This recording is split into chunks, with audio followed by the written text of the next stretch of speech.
Okay. I'd like to welcome everybody to the August 19th, 2020 Madison Fire District regular session. Roll call. Mr. Adams. Here. Mr. Anderson. Here. Mr. Gottner. Here. Mr. Lee. Here. Mr. Vest. Here. Mr. Wayman. Here. Okay, we're going to take a moment of silence here.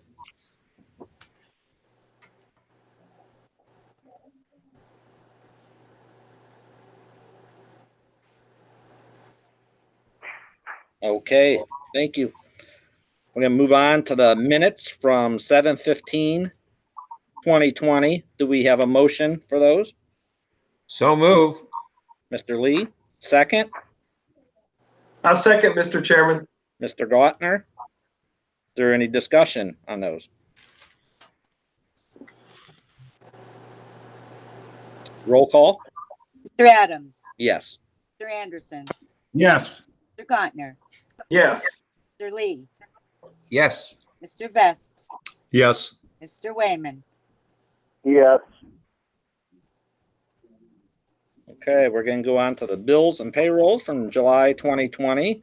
Bills, $55,796.33. Payroll, $203,642 there and 09 cents. And total is $259,438.42. Do we have a motion for those? Yeah, that motion. I'm sorry. Mr. Chairman, I'll second that motion. Okay, got a second? Discussion? Yes. Just so you know, that was a 3-month pay. I figured. Any discussion on that? Yeah, Mr. Chairman. Yep. Ms. Scott? Oh, wait, this is in the receipts. Never mind. I was looking at the wrong printout. This was money received. Never mind then. I'm okay. Okay. Okay. Oh, I'm fine. Are we on roll call? Mr. Anderson. Yes. Mr. Gottner. Yes. Mr. Lee. Yes. Mr. Vest. Yes. Mr. Wayman. Yes. Mr. Adams. Yes. Okay. We're going to move on to the July 2020 financial report. Joanne? Okay. We started July with $4,026,906. Our month-to-date revenue was $541,254.13. Our year-to-date revenue was $3,022,174.03. Again, our month-to-date expenditures was $259,438.42. Our year-to-date expenditures was $1,923,797.34. And we're starting August with $4,308,721.71. We actually had, and our revenue was the $500,000 of the property tax advance.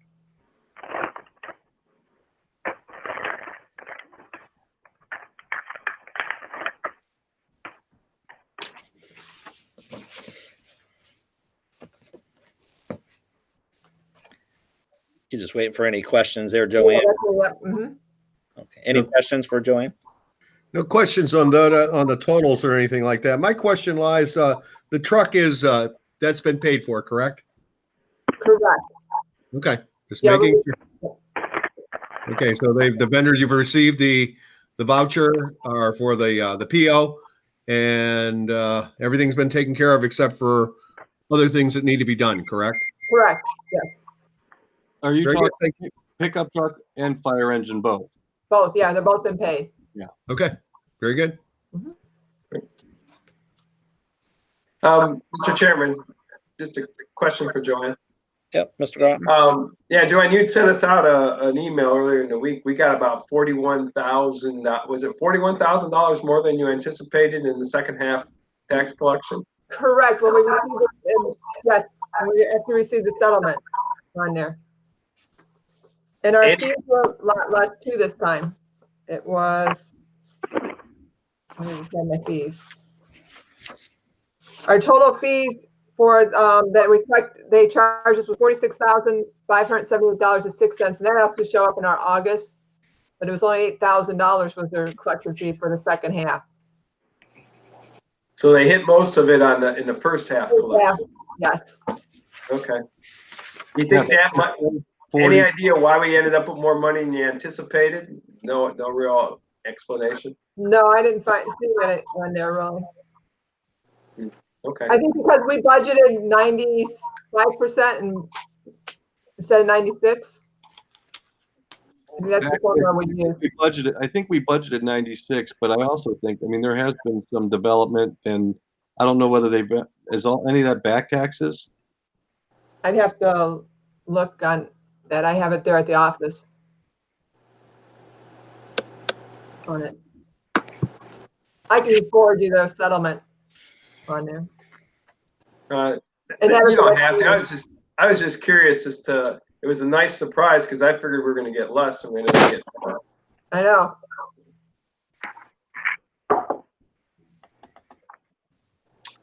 all I have, Mr. Chairman. Thank you. Any other questions for Joanne? Nope. No? Okay. We're going to move on to the public portion. Was there any questions or anything sent in? Or? I'm looking at the email now. No, sir. No questions as of yet. Nothing? Okay. Well, we're going to move on to legal counsel. Mrs. Dame. Don't have anything new to report. I did prepare the resolutions that I was asked to prepare for tonight's meeting, and we'll get to those in new business. So unless the board has any questions for me, I don't have anything else to report. Any questions for Mrs. Dame? No. Okay. Thank you. Let's move on to the committee reports. Any committee reports? Mr. Chairman, just so that you're aware, we will probably get the healthcare committee started in the next 30 to 45 days so that we can start the process of that form fire, look at what kind of options there are for quotes. I can't remember, we'll look through the minutes to see which board members were a part of that, but we have a couple guys from the union and then a couple folks from the board. Okay. And we'll probably have more for the next board meeting, at least from a schedule standpoint. Okay. Thank you. No. Okay. We're going to go on to old business.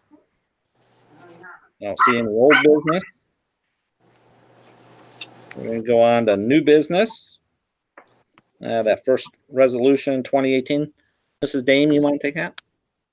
Yes, it's actually resolution number 2019. This is a resolution declaring certain equipment owned by the Madison Fire District as surplus, not needed for a public purpose, obsolete, and authorizing the sale thereof. Specifically, this is for the sale of the 1994 Spartan chassis Darley pumper tanker truck. The VIN number and the Ohio certificate title number are referenced in the resolution specifically. This is the one that the Madison Fire District has indicated they would like to sell to the Trumbull Township Volunteer Fire Department at a total cost of $15,000.00. Just real quick. I'm sorry. What vehicle was that number? This is the 2124. 2124? Yeah. Mm-hmm. Okay. And that's resolution 2018. 19. Okay. It doesn't say that on my paper. I'm sorry. So That's okay. Mr. Chairman, I'll make that motion on resolution 20-19. And I will second. any discussion? Roll call? Mr. Gottner, Yes. Mr. Lee, Yes. Mr. Vest, Yes. Mr. Wayman, Yeah, yes. Mr. Adams, Yes. Mr. Anderson, Yes. Okay. As we go on to the next resolution. Yes, Mr. Chairman, that would be resolution number 20-20. This would be also a resolution declaring certain equipment owned by the Madison Fire District as surplus, not needed for a public purpose and obsolete, and authorizing the sale thereof. This would be for specifically the 2009 Ford Ford Explorer. It also has the VIN number and certificate of title referenced in the resolution. And in case you want to know, it's vehicle number 2137 in our fleet. And this will be done probably by Gov Deals unless we can find another political subdivision that's interested in it. Okay, thank you. Do we have a motion? Mr. Chairman, I so move to adopt resolution 20-20. Mr. Gardner, we have a second. I'll second that, Mr. Chairman. Mr. Anderson? Any other discussion? Yeah, Mr. Chairman, Chief, talked to you the other day. I know you thought there was somebody that might be interested in this vehicle. Is that kind of went away, or you still talking to them? The individual that might have been interested had been on vacation. I'm still trying to see if I can broker a deal, but it wasn't going to be done in time for the resolution of surplus. So I'm still hopeful. I'm just not sure whether we'll find an agreeable, mutually agreed upon cost. Well, then that begs the question, Stacy. And I know that was another governmental entity. If that other entity comes through, would we have to do a resolution abolishing this one? Because this is for Gov Deals right now. Well, this resolution allows the sale through public sale or auction, either through Gov Deals to any department, agency, or political subdivision of the state, or by public auction. So they're all covered in the resolution. Okay, good. Thank you. Any other questions? Okay. Roll call? Mr. Lee, Yes. Mr. Vest, Yes. Mr. Wayman, yes, Mr. Adams, Yes. Mr. Anderson, Yes. Mr. Gantner. Yes. Okay. Is there one more thing on the new business? Mr. Chairman, I had circulated and uploaded a proposed resolution in case the Fire District Board of Trustees wanted to proceed forward with advertising the notice to bidders for the Station 2 bathroom renovation project. Mr. Gates did forward that to my attention. I forwarded the email and his proposed notice to the board along with my comments earlier today. I know that in our last meeting, we weren't sure of the timetable as to when we wanted to proceed with that project. So I just was coming to the board and looking for direction that you wanted to go on that. Anyone on the board want to comment? Oh, it Mr. sounds Chairman, like a good idea to me. I think we need to continue to move forward, Yep. Mr. Chairman. And I agree. I read Stacy's email, and yeah, Mr. Gates obviously hasn't done a lot of public bidding, but she covered all the bases appropriately as far as what that legal ad has to say. We just need to come up with an opening date, and he needs to come up with a architect's estimate for the project. I didn't look at his notice, Stacy. I don't know if that was in there or not, but that is a requirement, I believe, that he has an estimate. Yeah, he put in there 1,200 square feet times $500 a square foot. So he estimated it at 60,000. That's what his notice says right now. Okay. So the only problem we'd have is if we get bids that are more than 10%, exceed 10% more than that 60,000, then we have to start all over. But that's a reasonable number. I guess I would make a motion, Mr. Chairman, to move forward with bidding out the restroom renovations for Fire Station number 2. And I can assign resolution 2021 to the one that I uploaded in the board. If the board or if the board's comfortable with that, we can assign that resolution number and use that resolution. Okay. Mr. Gardner, Chairman, go ahead, Mr. Vest. I would second that also. Okay, Mr. Vest, second. Any other discussion on that? Yes, we would need to define what that date would be for when we want the bids to basically close and when we're going to open them. So what would the board like? Would you like the end of September, beginning of October? Yeah, I think you're going to want to give this is going to be a tough job because there's a lot of contractors that this is too small a job for them. So we're going to have to look for the guys that'll do the small jobs. But I would think if we shoot for the end of September, that would be enough time for some people to look at it and price it out. Yeah, that's giving them almost a month, so I agree. Okay. So whatever the last day of September is, 30th. there you go. Is that what day of the week is that? Do you know, Max? Hang on, I got a calendar A right here. Yeah, make sure it's not. Pardon? It's a Wednesday. Wednesday. Okay, Wednesday. as long as it's not a Saturday or Sunday, we're okay. Yep. Okay. Okay. We have a roll call on that. Mr. Best, Yes. Mr. Wayman, yes, Mr. Adams, Yes. Mr. Anderson, Yes. Mr. Gantner, Yes. Mr. Lee. Yes. Okay. Mr. Chairman, the only other question I have on that is the statute does provide that we have 2 separate notices. Would the board like to forego the second notice by having it posted on our website? I'm sure that it would result in a cost reduction to us. I think that would be suffice. Yep. Okay, thank I you. agree. I agree. Any other new business? No. No. Okay. Let's move on to the chief's report. Thank you, Mr. Chairman.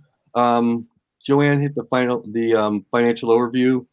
The budget, we're still good.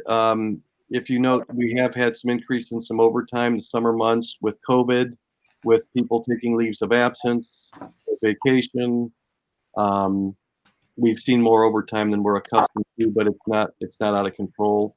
I think we've just hired a couple of new part-time folks, and I'm expecting at least 1 or 2 of those people that took leaves to return here in the next couple of months. The other good news is our EMS billing's back on track because we took a major dink with COVID. I can also tell you that the run volume has returned and then some. So we're right back onto projections with where our projected revenue was for COVID. In fact, we're actually a little bit above where we should be. Again, the staffing issues I brought up, call volume I brought up, that we're seeing an increase in call volume, seeing a lot more mental evaluations, drug overdoses, drugs are back in town. Couple of the other bigger issues, vehicles. So both new vehicles are in service. I want to thank Captain Sopko, Jesse Sopko, Tyler Hallquist, who's not with us. Trying to think of who else was on the truck committee. The new engine is in, it's beautiful. The guys did an awesome job. When the truck came in, it was a matter of putting equipment on it because we had mounting things done. And I will tell you, I know this is a spot near and dear to Mr. Vesthart, looking underneath that cab and seeing all that galvanized, protected metal, knowing that this thing isn't going to rot away in 5 or 10 years. So I want to thank Captain Sopko and that fire engine committee. They did a great job. The new chase vehicle, the Dodge Ram, is in. Lieutenant Paul Hammer and Henry saved us about $3,000. They did all the install of the emergency lighting and sirens. The best story of all was when Frank had to figure out it was time to drill a hole through the top of the roof of a brand new truck to put the antenna for the radio in. But I assure you, he measured at least 4 times and drilled once. So those 2 trucks are in. Now that the new engine is in, we've delayed some of the preventative maintenance on both fire trucks. The first fire truck that we're keeping, the HME, which is number 2113, is now out at Countryside. It's going through some extensive corrosion repairs. 2 years ago, we took big efforts to get the underside of those trucks cleaned up. One of the downsides to these engines is some of the dissimilar metals in the whole back of the truck where the aluminum diamond plate is mounted onto the stainless steel was beginning to buckle. We had some significant corrosion. So both of those engines are going in to get that repaired. That's going to cost us about $7,000 a piece. with the goal of extending the lifespan of these. So now the bottom's fixed, the outside is fixed. This should give us the one that's there now. We need to get at least another 10 years out of, and we should have no problem doing that. I did upload some pictures in the under the Chiefs folder and the board folder because if you've not seen what dissimilar metals do, there's about 6 or 7 pictures in there that shows you exactly what it does. It was so corroded that the diamond plate metal on the back of the truck was bowed. So I anticipate 2113, when it is done, is probably going to have, between the repairs on the metals and then its preventative maintenance, we're going to look at probably a $12,000 bill, and I will let Stacy know what that is for the next board meeting, so that maybe we can get a resolution just talking about that. As soon as it's done, our other old truck, which is now going to be 2123, will go in and have the same thing. So now they're undercoated. We're taking care of the corrosion problems. We've kept up on the preventative maintenance, and knock on wood, as you look at the year to date for the budget, we've not had significant expenses in repairs. So I think we got this going in the right direction. The other thing that I brought in, and again, the Chiefs report there has all the graphs for you. The budget, I have little concerns. I think there may be a few appropriation changes we need to make at the end of the year. Some of it from grant money, some of it's because we got CARES money and COVID. But otherwise, everything's kind of on track. The last thing that I wanted to bring up, and I sent an email out a couple of days ago, we did have an officers meeting in the beginning of August, and of the several topics, one of the topics that we discussed was our water rescue, and we've now been without a boat for just over this will be almost 2 years. I know Mr. Best was definitely on board with the boat, and one of the things that we wanted to try to do is assess our need and figure out what we have available and how we can better augment our response. And then the other thing was prioritizing what our goal is. And the bottom line is, the officers, we recognize our goal is life safety. We need to be able to get somebody out quickly and effectively, if not to snatch them out of the water, to get them something to protect them from, some kind of personal flotation device. We looked at options, we looked at prices, and the officer's recommendation is to look at a jet ski for a couple of reasons. Reason number one, no offense to any of the township trustees, Township Parks launching pad is not really conducive necessarily to a $30,000 boat. That was part of the problem with the boat that we had, is getting it torn up, the fiberglass getting torn up with the rocks, the waves. The other thing is, from a staffing perspective, when you get a boat, you're requiring more and more staff to get that thing in and control it so we don't damage it. Whereas a jet ski essentially is a 2-man operation to get in, get out, get them something to stabilize them. And the great part is that we have boats coming. Geneva brings a boat, Perry brings a boat. If we got a boat, we're basically bringing the same toy to the party. So we thought this gives us a more efficient, quicker way to deploy for life safety. Unfortunately, with COVID, again, more COVID, who'd have thought about it? But apparently the manufacturing numbers were low this year because of the projection of COVID. And then Sea-Doo, which is one of the big brands, is made in Michigan. And with the shutdown, they stopped making them. And you can't find a jet ski to save your soul. We did happen to find a jet ski in 2013. I sent you the information in that email. Low miles, kept on an inland lake at roaming shores. It's a jet ski and trailer. It's in amazing condition. Pictures of that as well were uploaded to the Chiefs folder.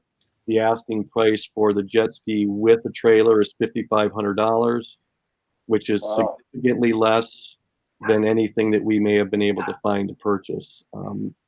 The new jet skis that we would look at are in the neighborhood of 18 to 20,000 by the time you get boat and trailer. So the officer's recommendation is to move forward with the purchase of this jet ski, it's 110 horsepower, so it's not one of those big racing. It's a 3-person jet ski with almost 600-pound weight capacity. Again, it would be something that we could put in the water tomorrow, begin training, and hopefully make contact with kids. But the second piece of this, and again, one of the things that we're trying to do is look outside the box. The second piece, as you guys saw, was looking at incorporating a drone, an unmanned aircraft, Obviously, many of you know that's my hobby, but one of the things that's showing up more and more in the fire service is they make these drones that have thermal imaging. And as we talked about that, one of the big issues is I could get a drone in the air in 2 minutes. With thermal imaging from 100 feet, you can cover a lot of water and spot a heat source in the water to identify victim versus no victim, which will help kind of expedite rescue. It's something we can incorporate at structure fires. It's something that we can incorporate with missing people. Actually, I ran this by Tim Brown. He even brought up, every winter we get called for people on the ice. It's something that we could incorporate to look for people along the lake or on the ice. This one particular model has a speaker, has a spotlight, has cameras, and the combination of the two probably come in just under $12,000 once all the accoutrements are there. And it creates a diverse search and rescue program that kind of augments what our neighboring departments have. And that's kind of what we looked at. The ladder truck, everybody can buy a ladder truck, but you don't need that many ladder trucks. Everybody has a boat, so we don't necessarily need a boat. We need a way to efficiently get out and save lives. So that was one of the recommendations to bring to the board is to look at the purchase of this jet ski and move forward with the drone. And this is something that we could have in place, in 2 to 3 weeks. The drone time's probably the longest time, but it gets us better prepared. This year's been a rough year on the lake. We've been down there a lot. And I don't know if anybody has any questions about. I have plenty of questions there, Todd. This is one of the questions I have. Okay, does that drone float? No, sir. Okay, so that's an expensive loss. Should it go down? So is the life of a firefighter if we put them out in something that's a little bit dangerous. Well, everything is. I'm not going to go down that path now. I'm going to say, okay, that drone. Do they make a model that floats? They do make a model that can go in the water. The model does not have thermal imaging. It's a more of a recreational. Now they make them that are waterproof, water resistant, and obviously the goal is don't put it in the water. But most of these have they have obstacle avoidance. It's kind of like your car. You have to work hard you have to tell it to go in the water. You have to tell it to hit a tree because the cameras and the safety that it has it's an anti-collision thing. But no, it will not float. Okay, because I know several people have lost their drones in the lake. Okay, because it seems like the logical place to go to because they can go and not run into anything and they can practice, but they've lost their drones. And so there's some concern I have in there. Well, my question too, Mr. Best, just so that you know now, the one thing that I just want to clarify is you have toys. So I will tell you, I have a $1,000 drone. I've been 2 miles out in the lake. Right. So there are toys that you go get up at Walmart or Best Buy. Well, Best Buy actually has the same model. And then there are unmanned aircraft, which is kind of what I guess I would call mine. That you can wreck it, but you have to work at it. And the other thing is to do this for the fire department to do this and utilize the drone. It requires the licensure of pilots. So you actually have to take a test. So I guess the only reason I bring that up is the difference is you may know a lot of people that have lost a drone. Right. I'd be curious whether you know a lot of people that have lost a $1,000 drone who are licensed through the FAA Part 107. Okay, that's I can't tell you that, so I don't know. But I understand your concern. My concern is there also, will insurance cover a loss of a drone? Yeah, it is covered. I talked to Mr. Hearing this evening. It is covered under our insurance. There is no additional cost, and my understanding is it would be that $1,000 deductible, just like we have for a radio. Okay. The other thing that you were going down that path was, do we have, and you're talking, let's go to the jet ski, and you were talking about the ramp at Madison Township Park and its issues. Do we have access as Madison Fire Department with North Perry's Town Line Road? We could, I mean, No, we should. well, yeah, but here, I guess, so here's the point. If we're going to Perry's launch and Perry's going to Perry's launch, then we're sending two sets of resources to the same place. Well, your response on that jet ski is going to be far quicker than a boat. Yes. Say an Achilles that they're going to put in the water. You're going to be in the water. You're going to be down, headed, the mile down the path quicker than Yeah. say Perry will be. Yeah, but Mark, if I could for a minute, keep in mind the location of Township Park. You're about right in the center of the township. 528 cuts the township right in half. So if you're launching out of Township Park, if you have an incident over in the Dock Road or County Line Road area, you're going to get there faster from Township Park than you will if you're going off a Town Line Road. So if you can from our point of view, I think Township Park's a better place to launch. And Chief, you didn't hurt my feelings. Our boat ramp sucks. We can't. It's the only thing it's good for is canoes, jet skis, and the kayaks, because you don't want to put a big boat in there. Okay. I think, Mr. West, what I was indicating is like we have Perry that comes. So Perry, for instance, if we get a water rescue, and again, it depends upon where it is because everyone is different. Oftentimes Perry will go to North Perry Village to the park. So they'll be launching from Town Line. We have Geneva may launch from Geneva. They may come towards Township Park. It really depends upon, and that's the biggest challenge with water rescue is, Route 90 and Lake Erie are two places where everybody lies. They'll tell you it's at the 212 and it's at the 218. They'll tell you you're off of, Township Park, and they're actually off of Stanton Park. So that's one of the challenges is we try to have people come in from all three locations because somebody is going to get out and get there quickly.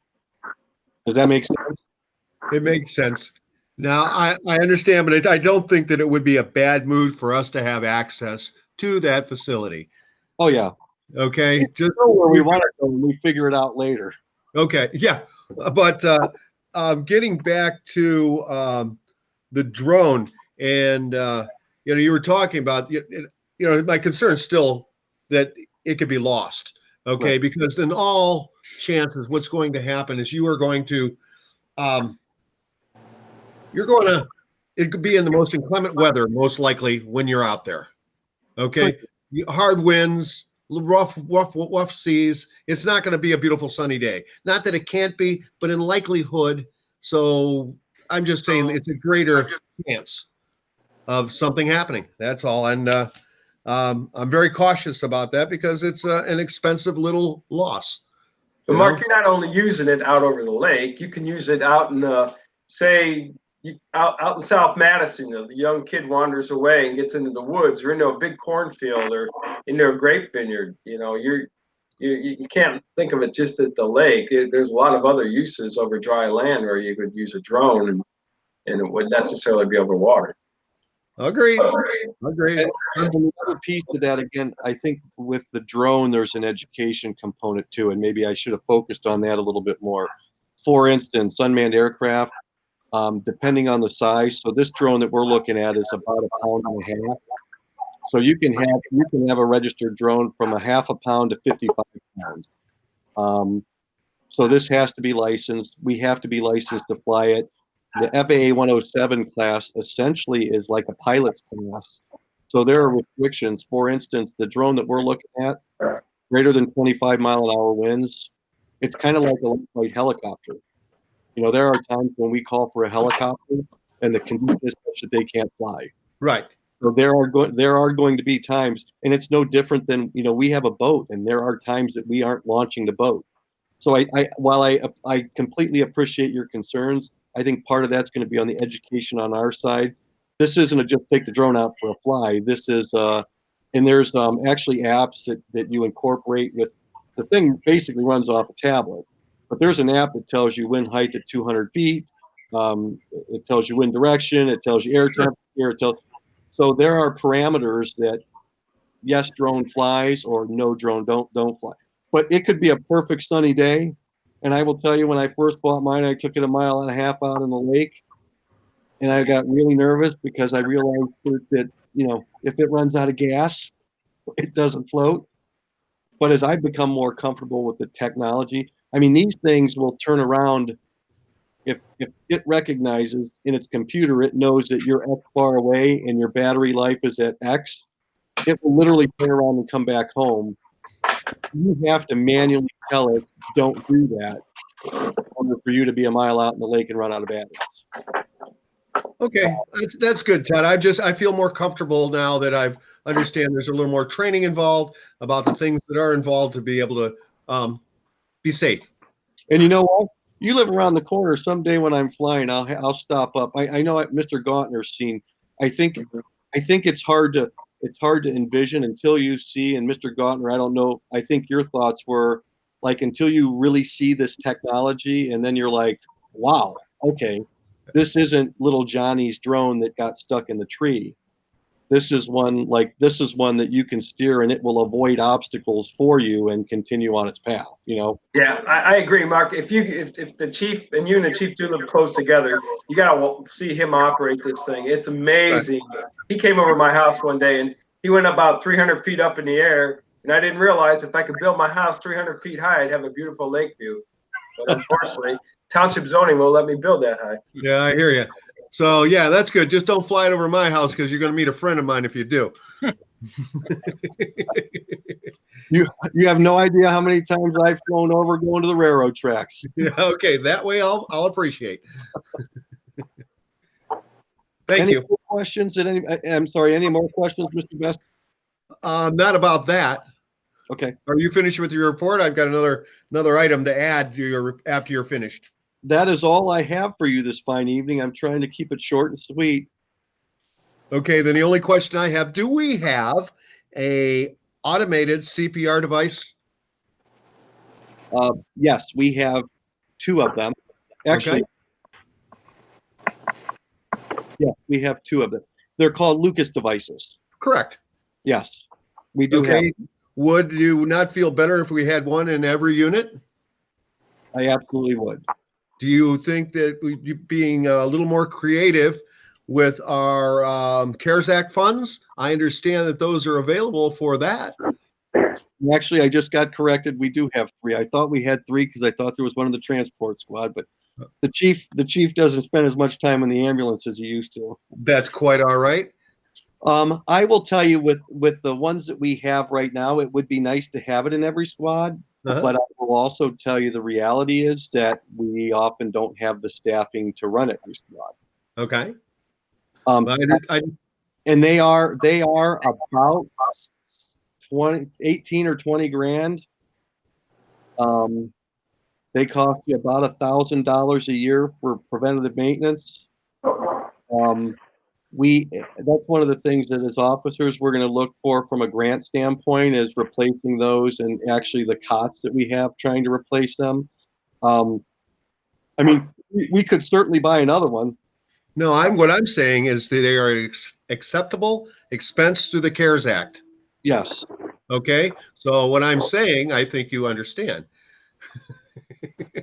Yeah. Well, and right now, I believe we have about $2,000 left because I'm not sure if you all recall, we got that $17,900 for part of the PPP.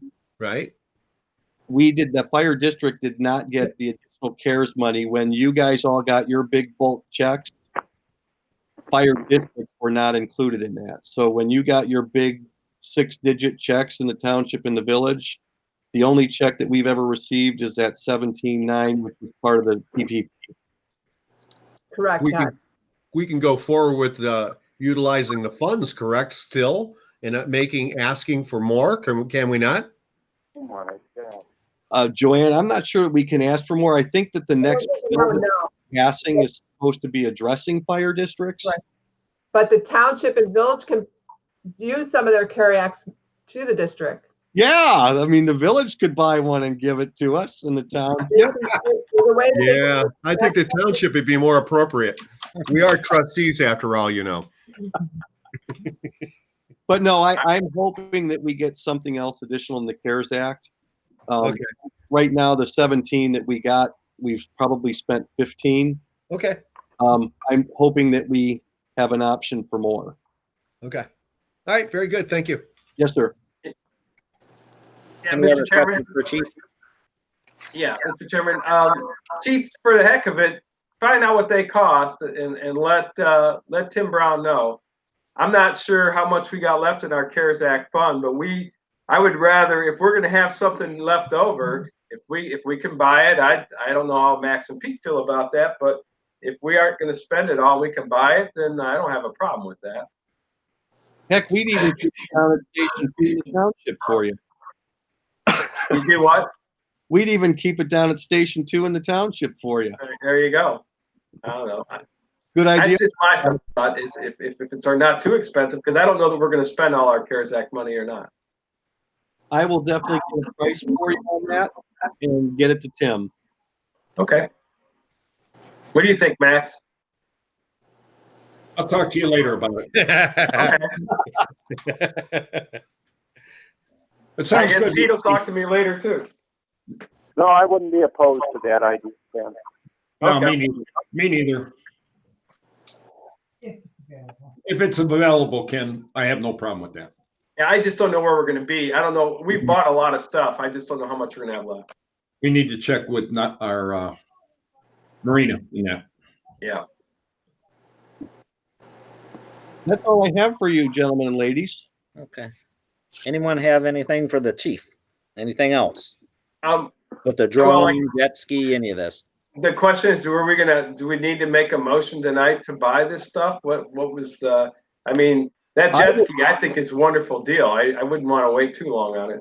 I would love to. Well, it's actually sitting in our bay right now, and they do say possession is 9/10 the law. However, I would love to have a motion to purchase it. I'm sure Ms. Day might want a resolution perhaps to follow up with that, or could a motion be adequate? The motion should be adequate since we don't have a resolution prepared and that. Oh, my Lord. I don't know what you sound like, Stace. Later. It did. Chairman, I'll make that motion. I'll second it. Any other discussion on that?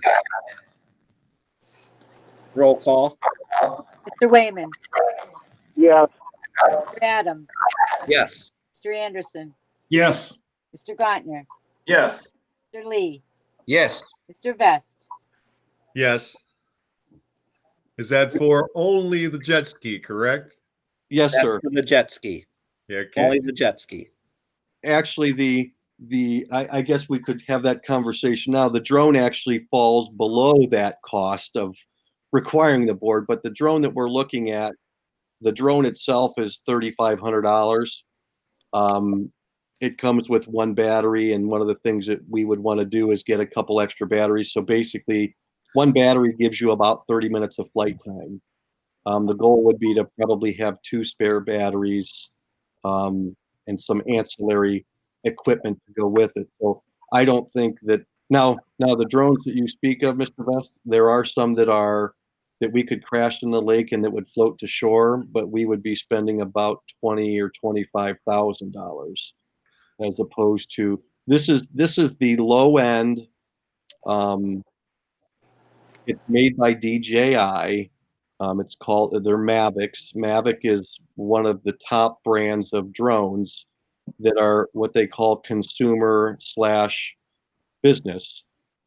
They also make drones that are, I mean, you can buy a drone now. I showed Captain Sopko, you can buy a drone now to spray your crops. They're about 35,000. This is also a basic entry-level thermal imaging camera. You can spend $4,000 to $5,000 just for a camera to put on the drone.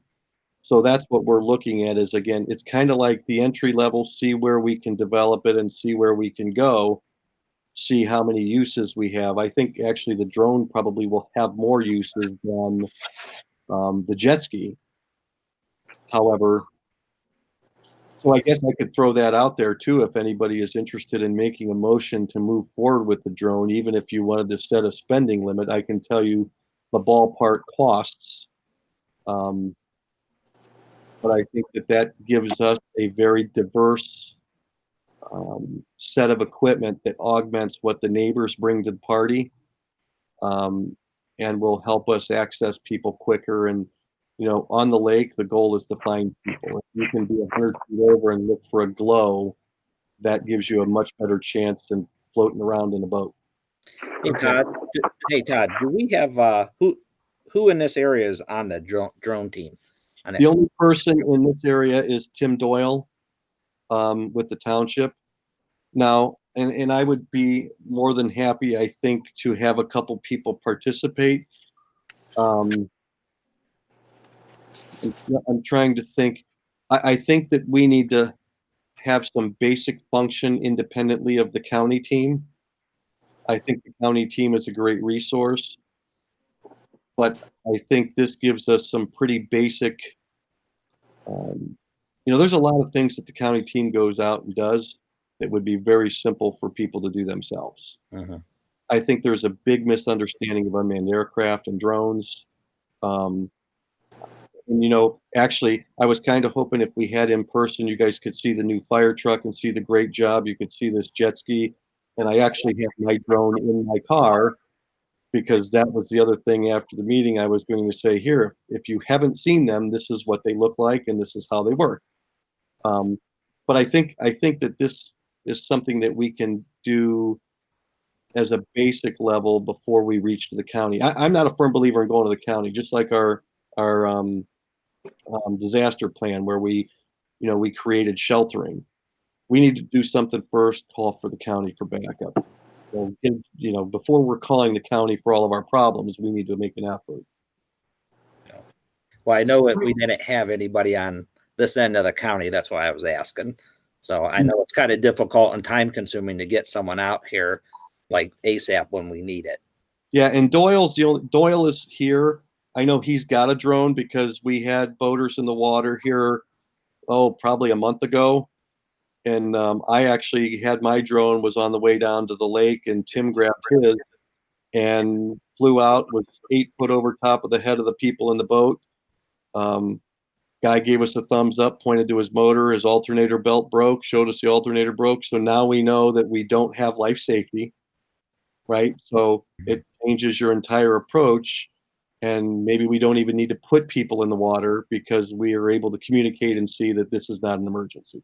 You'd be surprised how many times we get called for things that aren't emergencies. I know. Well, Okay. no, that's true. You know. Mr. Chairman, one more question, please, on this item before we. Yeah, Mr. Vest. Now, I just want to make it clear that that drone cannot tell the difference between, in a forest that is heavily leafed out, cannot tell the difference between a human being and a white-tailed deer and a bedded dog. Okay, it sees heat. Okay. Correct, but it also does have a camera. So if I can get eyes on it, I can. So the one we're looking at is dual. It's got a thermal imager and a camera. Okay. So, but you're right. The other thing though is behind my house, I'm looking here right now with the leaves on it. It's not going to see through there anyway. Exactly. No more than I can. Right. Too much. Right. Okay. Yeah. Just let's not expect this to be the save all. Yes. No. Oh no. It's another tool. But once again, it's another tool. Exactly. Chief, Say, Troy? Chief, Yes, sir. how many will be operating this and how many will have to go get certified for it? If you're going to do that, that's going to cost money too. I'm just curious. Yeah, well, and we have, so if you look in the budget, we have money for training. So we can put 10 to 12 people through this class. The class is about $1,500. We still have about $6,000 left in training. You know, unfortunately, this year we didn't spend crap because everything was canceled. So there is somebody local who's an air traffic controller. She teaches the class. It's a prep class for the FAA Part 107 licensure test. So my goal was, I think we have currently 8 people on the department that are interested.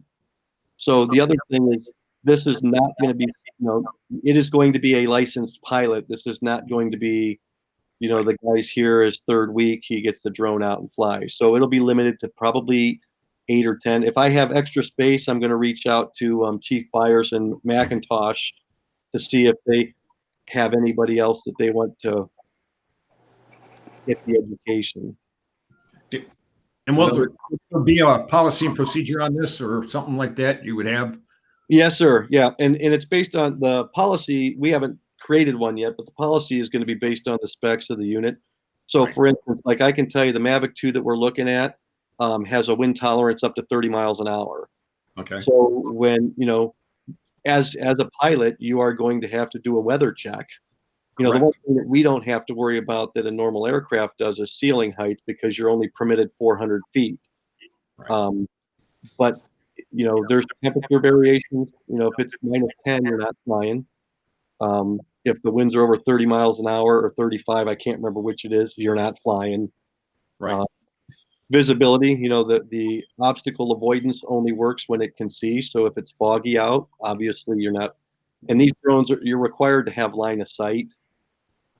Right. So. No, I've read up on some of them. I know what you're saying. But I was just asking questions. That's all. I have no further questions. We're not going to put a hose on it. I've got one more, believe it or not. Question again. As far as licensing these individuals, say 6 or 7 people that are, is the license only good when they're on duty, correct? No, sir. The FAA Part 107 license is an aviation license. It belongs to the individual. It's no different than my fire inspector. So I am a certified fire inspector in the state of Ohio. I can do inspections for the fire department, but that certification is not the fire department. It's on the licensure is on the individual. So all liabilities go where? So when they're under the employ of Madison Fire District, flying using it, and it's like I'll give you a good example. So Terry is the best example. I'm sorry, Captain Sopko, and I know he's on the call. Captain Sopko is a state certified fire inspector. When he does inspections under the employ of Madison Fire, I mean, we're like the indemnification. Is that the right word, Stacy? So when he goes tomorrow to Painesville City, he is now under the employ of Painesville City. That certification is his, and it's his with his employer. So if these guys, and the best example is Firefighter Sample has a home inspection business. He's already a licensed pilot. If Dustin decides to go fly a drone for his private business and he wrecks, that's Dustin in his private business. As long as it doesn't put liability on the district, that's all I'm concerned with. Yeah, am I accurate with that, Ms. Dane? Yes, it would be during the scope of their employment with the district. Okay. Or we would have liability. Very good. That's all I'm looking out for. Yes, sir. Okay, thank you. Hey, Chief, I checked on the training budget. You have $11,422 in it. Bam. There has been no classes this year at all. So I guess, I don't know, should I ask for a motion to move ahead with the purchase of an unmanned aircraft or the drone? Going to be pretty tough for you to make a motion, but I'll do it for you. That's what I should say. Should I ask? Yeah. Do we have a limit on that? Let's say $4,000. I would say 5, because here's the other thing. You're going to want a Pelican case or some type of protective encompassed case. We're gonna want spare batteries. Like I said, it's 30. I think it was $34.50. The other is $38.50. Batteries are about $200 a piece. A Pelican case, if you get Pelican, is probably $200. Well, not that I'm going to look to spend that, but $5,000 would probably cover the expense and have. Not to exceed. How about if you just do it not to exceed $5,000? That's perfect. Fine, Danny. I would go with that. I'll second that, Mr. Chairman. Okay. Any other discussion on that? Just one more, guys. You know I don't stop. The one thing I got to ask is, this will not be for loan, correct? For loan. Okay. Mutual aid, as far as we'll do it that way, but I'm saying somebody to borrow it, somebody to utilize it for their purposes. Somebody, you understand where I'm at, right? Yes. Well, I can tell you. We'd like the ladder truck, or we would lend somebody something. No. Okay. So I can tell you the majority of the 8 people that are interested in going through to get their license already own their own. Right. So that's the nice part, is if they want to use one, they can use theirs. But we could use it for mutual aid, but again, it would only be used under the employee of the fire district. It would Fine. not be, yeah. I'm good with that. I'm good. Okay, thank you. Yes, sir. Okay. One more question. Yep. Mr. Wayman. I might as well weigh in on it. Chief, this could be very helpful in an ice rescue out on the lake, could it not? Yes, sir. The one that we're looking at actually has settings in the thermal imager. If you want to search for a person, there's actually a setting so that it focuses in on a temperature from 85 to 105 degrees. So yes, you could literally fly it down the lake shore and not have to put a single person on the ice. Okay, thank you. Yes, sir. Okay, we have roll call on that. Mr. Adams, Yes. Mr. Anderson, Yes. Mr. Gontner, Yes. Mr. Lee, Yes. Mr. Vest, Yes. Mr. Wayman. Yes. Okay. Any other questions for me, Mr. Chairman? Any other questions for the chief? No, sir. No. Okay. Anything from the public? Oh, stand by. Nothing? Chairman, there are no questions. Very good. Okay. Closing board comments. Anybody with any comments? I have a couple comments. Go ahead, Pete.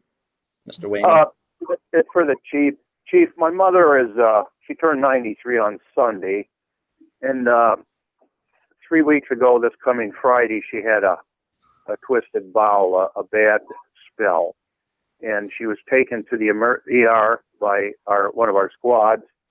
And she just wanted me to pass along to you how professional the crew performed. She was really impressed with them. And she just wanted to make sure that I pass it along to you so you could pass it along to them. I do not know who was on duty that day, but I just wanted to pass that along and thank you. Mr. Wayman, I will pass that along to Dustin because that was myself and firefighter sample. Okay. Very good. Thank you. Yes, sir. Any other comments? Yeah, Mr. Chairman, we talked a little bit before the meeting started about how we want to proceed through the rest of the year with our meetings. I know that the governor said that you can do these video conference meetings till I think the end of mid-December, the end of December. Is it the board's desire to continue the video conference, or are we going to wait, just kind of play it by ear? Are we going to try and do a blended meeting? I know we had some discussion about some people could be present in the fire station, other people could be on video. Anybody got any thoughts on that?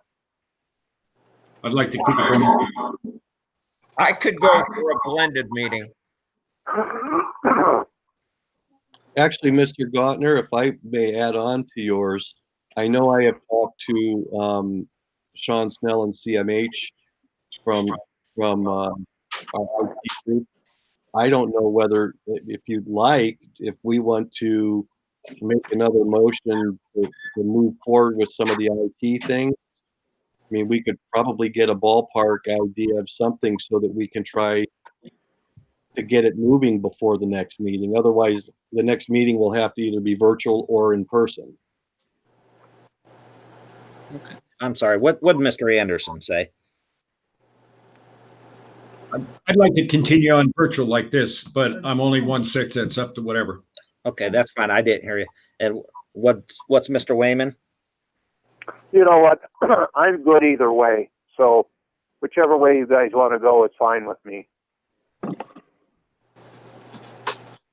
And Bob Lee said he's willing to go virtual or try a blended. Got to hear from Mr. Vester. I'd like to see the blended also. Yeah, but I'm good with whatever the group wants to do. You want to go to the meeting, I'll go to the meeting. If you want to do it this way, it's okay too.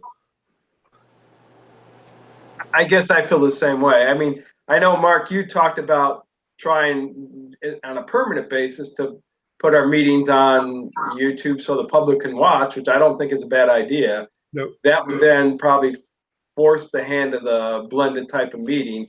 I guess I don't know what the equipment, and I know Mr. Snell talked at the beginning of the meeting, he hadn't put a number together. It'd be interesting to know what it would cost to be able to do a blended meeting before we make that decision. I don't know if we can get some numbers between now and next meeting. I kind of like that. I'd like to know what the numbers are. Yeah, I'd like to find out what the budget is too, not, and the money, how much it's gonna cost. Yep. Same here. So I would say right now, just kind of be determined. We should know very shortly what those numbers would be, but I'm fine with whatever everybody else wants to do also. And I'd like to know as soon as Sean and I get a chance to kind of finish up everything and he's got an idea on a system, we'll pass that on to the board. Okay. Okay. All right, thank you. Well, I believe the next meeting September 16th at 7 p.m. So we'll know something before then. I hope so. Okay. Is there anything else? All good. Okay. Do we have a motion for adjournment? Mr. Chair. Go ahead, whoever. I think that's Pete. Okay. We need a second. I'll second that. Mr. Anderson, roll call. Mr. Anderson, Yes. Mr. Gottner, Yes. Mr. Lee, Yes. Mr. Vest, Yes. Mr. Wayman, Yes. Mr. Adams. Yes. Okay. 8:02 p.m. We're adjourned. Thank you. Everybody have a good one. All right. You too. Thanks, everybody. Have a good evening. Everyone have a nice evening. Thank you. Hey, Mark, you want me to fly over your house right now? You don't want me to do that. You like your drone? If I see that, I got a friend of mine, I think his name's Mr. Remington. Good evening, everybody. I'm going to go ahead and conclude our stream. Take care. Thank you. Yo, John doesn't want to hear this. I'm keeping you all professional. Goodbye. Thank you.